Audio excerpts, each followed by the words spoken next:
Bienvenidas y bienvenidos. Hoy tenemos sobre la mesa un material que es oro puro para quien quiera entender la investigación cualitativa. Es una tabla que compara a tres pesos pesados, Robert K. Ginn, Kathleen Eisenhardt y John W. Creswell. Pero en lugar de hacer un repaso académico, vamos a plantear un reto. ¿Un reto? Me gusta. A ver, ¿de qué se trata? Pues imaginemos que tenemos que estudiar un fenómeno real y complejo. Por ejemplo, ¿por qué una pequeña cafetería de barrio, que podríamos llamar el Rincón del Grano, está triunfando de una forma espectacular? Y no solo eso, está abriendo locales nuevos, mientras los gigantes multinacionales de la misma calle están, pues, de capa caída. Hay que entender el porqué. Un caso perfecto, un misterio empresarial y a la vez social, ¿no? Exacto. Y estos tres autores, Ginn, Eisenhardt y Creswell, son como tres detectives legendarios, cada uno con un método completamente distinto para resolver el caso. La misión de hoy es ver cómo lo haría cada uno y sobre todo entender que el método que elijas determina el tipo de verdad que vas a encontrar. Me parece una forma mucho más interesante de abordarlo, sí, porque al final no se trata solo de técnicas, se trata de filosofías. Son distintas formas de mirar el mundo para arrancarle sus secretos. Pues empecemos por el principio. ¿Cuál sería la primera pregunta que se harían? La tabla habla del propósito principal, pero yo creo que eso está ligado al tipo de pregunta que lanzan y al papel que le dan a la teoría. Completamente ligado. Son las tres patas del mismo taburete. Ginn, por ejemplo, llegaría al Rincón del Grano con una sospecha en mente, con una teoría bajo el brazo. Quizá la teoría de la lealtad del cliente o la del capital social. O sea que no llega en blanco. Él ya tiene un mapa teórico de lo que podría estar pasando. Exacto. Su propósito es comprender un fenómeno en su contexto real, y para ello su pregunta sería muy directa, muy De ingeniero, casi. de ingeniero, justo. ¿Cómo ha logrado esta cafetería específica construir esa lealtad? ¿Y por qué su modelo funciona? Es deductivo.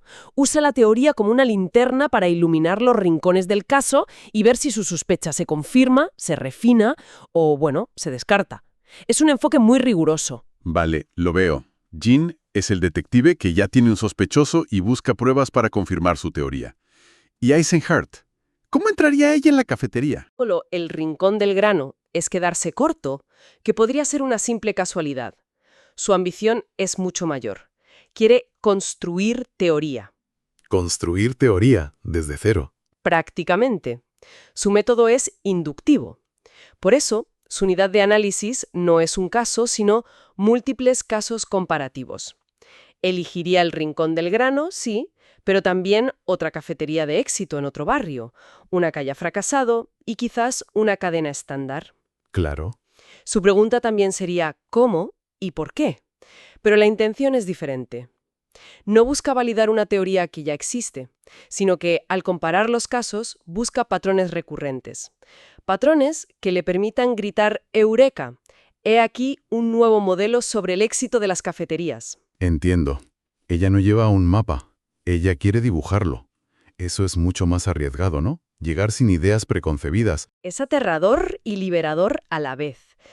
Requiere una mente muy abierta a que los datos te sorprendan. Ella no es el detective con un sospechoso, es la que llega a la ciudad y dice, a ver, contadme todo lo que ha pasado aquí para construir el relato desde el principio.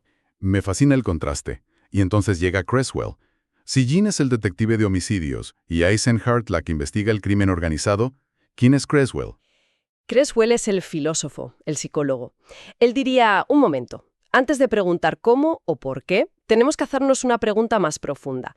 ¿Qué tipo de conocimiento estamos buscando? Su propósito es la coherencia. Coherencia entre tu visión del mundo, o sea, tu paradigma, tu pregunta y tus herramientas. Espera, eso es un cambio de nivel. ¿A qué se refiere con visión del mundo? Pues a que no es lo mismo creer que existe una realidad objetiva ahí fuera, eso es pospositivismo, que creer que la realidad es una construcción social que creamos con el lenguaje, interpretativismo. Para Creswell, esa elección filosófica es el primer paso y lo cambia todo. Vale. ¿Y en nuestro caso de la cafetería? Pues él podría plantear preguntas radicalmente distintas. Un Creswell, digamos, interpretativo, preguntaría ¿qué significa el Rincón del Grano para su comunidad? O uno con un enfoque narrativo. ¿Cuáles son las historias que cuentan los clientes y los empleados sobre este lugar? Su unidad de análisis ya no es el caso, es el fenómeno, la experiencia. Vaya, eso cambia el juego por completo. Ya no hablamos de números de ventas, sino de identidad, de comunidad. El éxito se define de otra manera. Has dado en el clavo. Para Creswell, el éxito no es una variable objetiva, es una experiencia vivida. Por eso, el papel de la teoría para él es flexible, puede guiarte, como en Jean, emerger, como en Eisenhardt, o incluso ser el objeto de crítica. Es el más pragmático. Te da una caja de herramientas enorme y te dice: elige sabiamente, pero sobre todo, sé consciente de por qué eliges lo que eliges. Y esto nos lleva a la siguiente fase, la recogida de pruebas, las fuentes de datos. Todos usan entrevistas, documentos, pero imagino que con intenciones muy distintas. Por supuesto. El qué puede ser similar, pero el cómo y el para qué lo cambian todo. Jean, en su búsqueda de rigor, sería exhaustivo. Buscaría registros, las cuentas, los contratos, las actas. Haría entrevistas muy estructuradas para validar su teoría. Busca la evidencia, casi como un auditor, ¿sabes? Sí.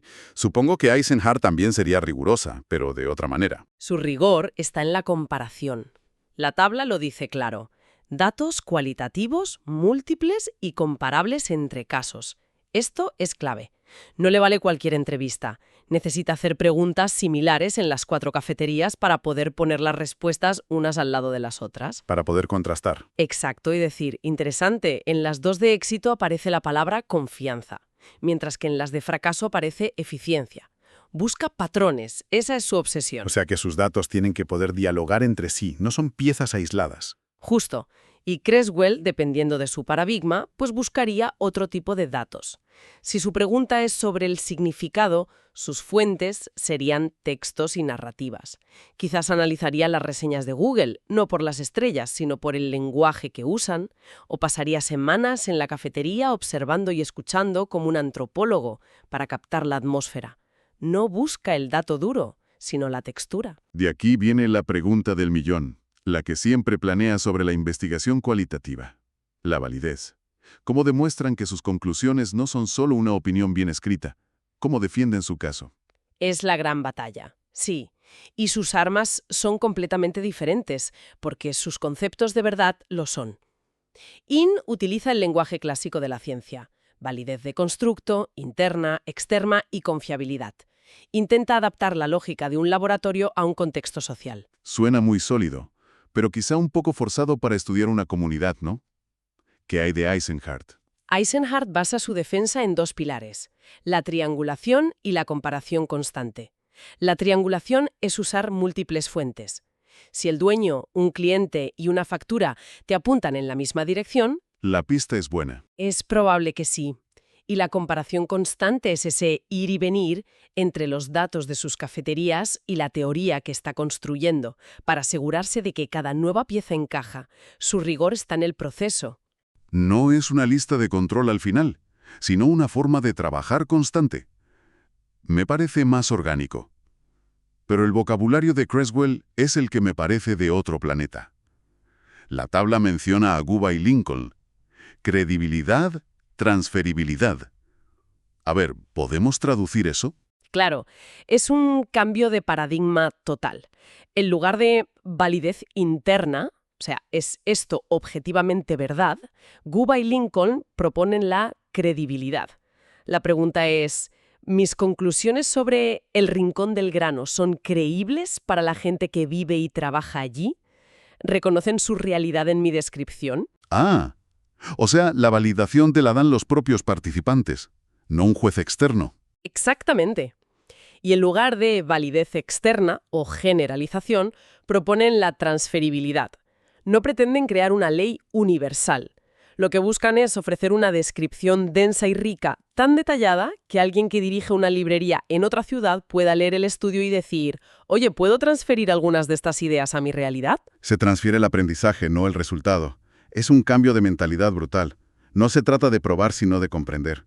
Y esto conecta directamente con la idea de generalización. Totalmente. Jane propone una generalización analítica. Es sutil, pero clave.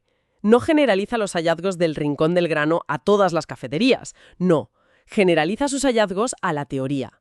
Dice: mi estudio de caso confirma y enriquece la teoría de la lealtad del cliente. la teoría se vuelve más robusta. De acuerdo. Eisenhardt, al haber comparado varios casos, sí que se atreve un poco más, ¿verdad? La tabla dice que busca proposiciones generalizables. Sí, su objetivo es que la teoría que ella construye tenga un alcance más amplio.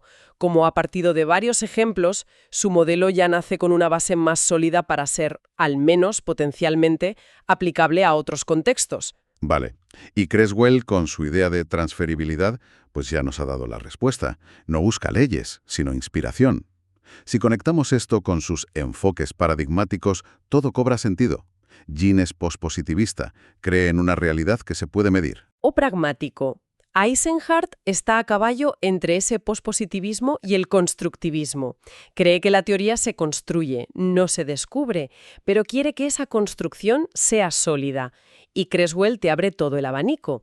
Pospositivista, interpretativo, crítico. Él es el gran metacarpintero que te dice, no hay una sola forma de construir una mesa. Todo depende de para qué la quieres. Fantástico. Y llegamos al final del caso, el informe. ¿Qué le entregan al cliente, a nosotros, que queríamos saber por qué triunfaba el Rincón del Grano? Sus informes finales serían tan distintos como sus métodos. Jean entregaría un documento con una estructura lógica, sistemática y replicable. Sería como el informe de un consultor de alta gama, claro, directo, con conclusiones y recomendaciones basadas en la teoría.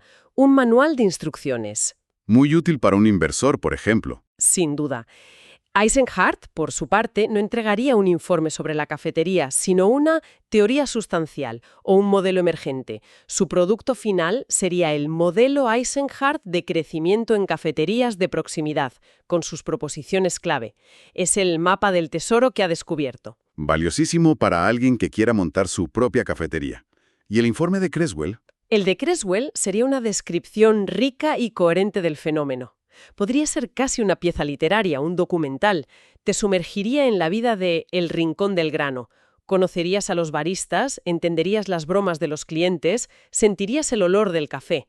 No te daría 5 pasos para el éxito, pero al terminar de leerlo, entenderías a un nivel profundo y casi emocional por qué ese lugar es importante.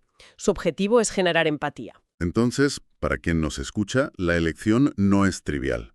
Si quieres replicar un éxito, quizá Jean es tu guía.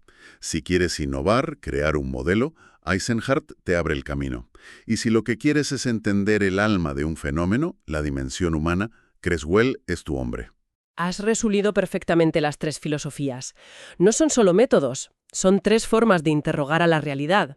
Jean la disecciona, Eisenhardt la compara para encontrar su lógica oculta, y Creswell dialoga con ella para entender su significado. Entonces, ¿con qué nos quedamos de todo esto? Que ante un mismo problema, como el éxito de esta cafetería, no existe una única verdad. Existen diferentes tipos de verdades. Y la herramienta que usamos para buscarla define la que vamos a encontrar. Separados, como una elección que hay que hacer. O Jean, o Eisenhardt, o Creswell. Pero los problemas del mundo real son cada vez más complejos. ¿No crees que el futuro, la verdadera maestría en la investigación, no reside en elegir un solo camino, sino en aprender a caminar por los 3? En saber combinar la rigurosidad de Jean, la audacia teórica de Eisenhardt y la profundidad humana de Creswell para obtener una visión verdaderamente completa.